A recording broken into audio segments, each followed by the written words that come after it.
નિપુણ કેલેન્ડરની સમજ ભાગ 2 દ્વિતીય સત્ર ધોરણ 1। આ વિડીયોમાં આપણે જોઈએ દ્વિતીય સત્ર ભાગ 2 ફેબ્રુઆરી માસથી આગળ જોઈએ। ગયા વિડીયોમાં આપણે જાન્યુઆરી માસ સુધીનું જોયું। નિપુણ કેલેન્ડર ફેબ્રુઆરી માસથી શરૂઆત કરી।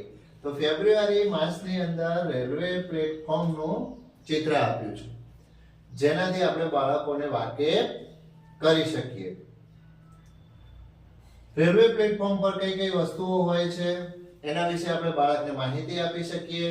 ત્યાં પ્લેટફોર્મ પણ આપવામાં આવ્યું છે, અહીંયા ટ્રેનનો ટાઈમ પણ આપવામાં આવ્યો છે, એક બોર્ડ છે કઈ વસ્તુ કઈ બાજુ છે, નાસ્તાની કોર્નર છે, રેલવે ટિકિટ બારી છે, જે ટાઈમ ટેબલ પણ આપવામાં આવ્યું છે કે અમદાવાદ દિલ્હી જતી ટ્રેન કેટલા વાગે આવશે, અમદાવાદ મુંબઈ જતી ટ્રેન કેટલા વાગે આવશે, એની સામે પૂછપરછ બારી છે, અહીંયા ગાર્ડ પણ છે અને બુક સ્ટોલ પણ આપવામાં આવી છે, અને અહીં સીડી છે જ્યાં સીડી ચડી અને બીજી બાજુ આપણે જઈ શકીએ। વેઇટિંગ રૂમ પણ છે અને વંદે ભારત ટ્રેન પણ પ્લેટફોર્મ પર આવીને ઊભી છે।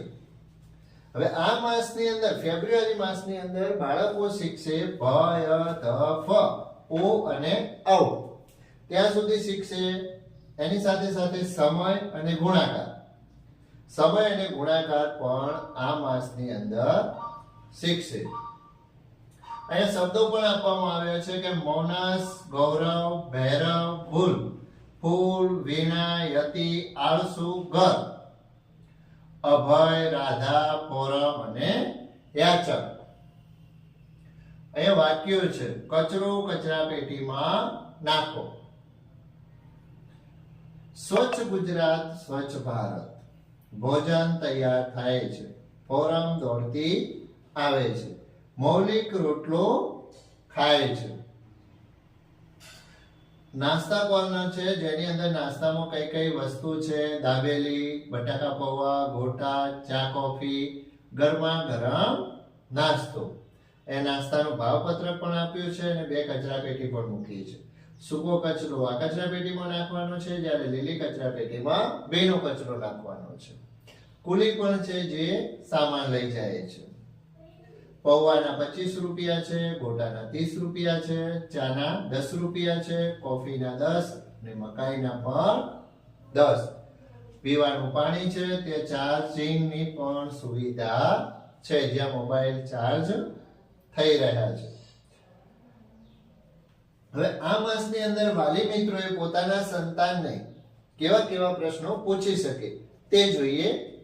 તો ટ્રેન કયા નંબરના પ્લેટફોર્મ પર ઊભી છે, આ ટ્રેન કયા નંબરના પ્લેટફોર્મ પર ઊભી છે।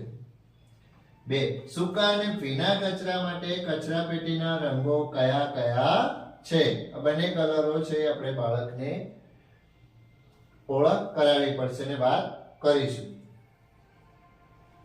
3 અત્યારે પ્લેટફોર્મ ઉપર કઈ ટ્રેન આવી છે, આ ટ્રેન આવી છે, ટ્રેનનું નામ શું છે। 4 ચા અને પૌવાના નાસ્તા માટે કેટલા રૂપિયાની જરૂર પડશે, આ ચા છે 10 રૂપિયા અને પૌવા છે 25 રૂપિયા। તો બંને ખાવું હોય તો આપણે કેટલા રૂપિયા આપવા પડશે એની ગણતરી પણ અહીંયા કરવી પડશે।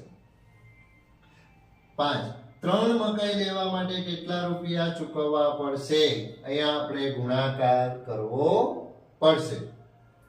6 પૂછપરછની બારીએ શું પૂછી શકાય, આ પૂછપરછની બારી છે ત્યાં આપણે શું પૂછી શકીએ। 7 ચિત્રમાં દેખાતા શબ્દો અને વાક્યો વાંચો, આ શબ્દો છે વાક્યો છે એ બધા બાળકોને વંચાવવાના છે। ટિકિટ ચેકર શું કરતા હશે, આ ટિકિટ ચેકર છે શું કરતા હશે। 9 નાસ્તા કોર્નર પર શું શું મળે। હવે જોઈએ આપણે માર્ચ મહિના। તો માર્ચ મહિનાની અંદર બાળકો શીખશે નાણાં વિશે, ઢ, ઠ, સ, થ અને અમ મૂળાક્ષર શીખશે અને તેનાથી બનતા શબ્દો અને વાક્યો પણ શીખશે।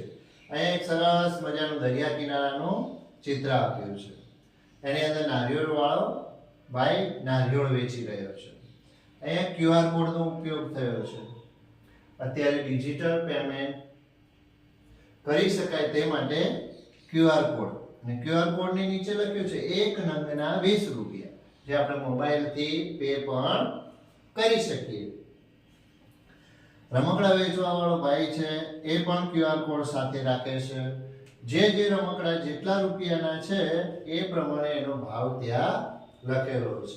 અહીંયા એક પરિવાર નાસ્તો કરી રહ્યો છે, બે બાળકો રમી રહ્યા છે. અહીંયા એક બેન રમકડા વેચી રહી છે, એની પાસે પણ QR કોડ છે. અહીંયા રમકડાનું ભાવ પત્રક છે કે ટેડી બેર 100 રૂપિયા, ભમરડો 20 રૂપિયા, હોડી 25 રૂપિયા, દડો 10 રૂપિયા, બતક 30 રૂપિયા, વિમાન 25 રૂપિયા, ટ્રક 50 રૂપિયા અને ઘૂઘરો 10 રૂપિયા. બે બાળકો દરિયા કિનારે દરિયાની પાણીમાં રમી રહ્યા છે અને એક વ્યક્તિએ સબમરીન જોઈ રહ્યો છે. અહીંયા દીવાદાંડી છે, નારિયેળીના સરસ વૃક્ષો છે, દર મહિનાની જેમ તારીખ આપી છે અને વારના નામ છે, જે આપણે બાળકને શીખવાડી શકીએ અને પૂછી પણ શકીએ. હવે વાલી મિત્રોએ માર્ચ મહિનાની અંદર ચિત્રની ચર્ચા કર્યા પછી કેવા કેવા પ્રશ્નો પૂછી શકાય તે નીચે આપેલા છે કે ચિત્ર કઈ જગ્યાનું છે, આ ચિત્ર એ કઈ જગ્યાનું છે. છોકરો રમકડાવાળા કાકાને કેટલા રૂપિયાની નોટ આપી રહ્યો છે? આ છોકરો આ કાકાને કેટલા રૂપિયાની નોટ આપી રહ્યો છે? 3. જુદા જુદા રમકડાની કિંમત જણાવો. રમકડા છે એની કિંમત જણાવો. કયા કયા ફળમાં ઠળિયા હોય? હવે આના માટે બાળકને વિચારવું પડશે. અહીંયા એક બાળક બોર ખાઈ રહ્યો છે, તો એ વિચારશે કે સાના સાના કયા કયા ફળમાં ઠળિયા હોય. તમે કોઈને મોબાઈલ ફોનથી પૈસા ચૂકવતા જોયા છે? 6. તમે કેટલા રૂપિયાના સિક્કા જોયા છે? 7. તમે કેટલા રૂપિયાની નોટ જોઈ છે? 8. ચિત્રમાંથી ઢ અક્ષરથી શરૂ થતી ચીજ વસ્તુઓના નામ જણાવો. 9. નારિયેળવાળા ભાઈ પાસે મોબાઈલથી એક ભાઈ શું કરી રહ્યા છે? ભાઈ મોબાઈલથી શું કરી રહ્યા છે? આવી રીતના આપણે પ્રશ્નો બાળકોને પૂછી શકીએ. હવે જોઈએ એપ્રિલ માસ. તો એપ્રિલ માસની અંદર બાળકો માહિતી નિયમન અને બારાક્ષરી શીખશે. અહીંયા એક ચિત્ર આપવામાં આવ્યું છે જે બગીચાની અંદરનું છે. બગીચાનું ચિત્ર છે જ્યાં બાળકો ઉજાણી કરવા માટે આવ્યા છે, પર્યટન કરવા માટે આવ્યા છે. ત્યાં બાળકો અહીંયા નાસ્તો કરે છે.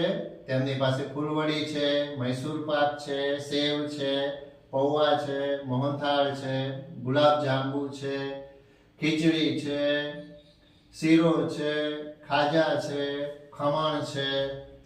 બધી જ નાસ્તાની વસ્તુઓ છે ને એની સાથે સાથે રમતના સાધનો પણ બાળકો લઈ આવ્યા છે. બગીચાની અંદર લપસણી પણ છે, નાના નાના ફૂલ છોડો છે. હવે આ ચિત્રની આપણે બાળક સાથે ચર્ચા કર્યા પછી બાળકને આપણે કેવા પ્રશ્નો પૂછી શકીએ એ પ્રશ્નો એ કેલેન્ડરમાં નીચે આપવામાં આવ્યા છે. જેમાં પહેલો પ્રશ્ન છે લાલ રંગના ફૂલ કેટલા છે?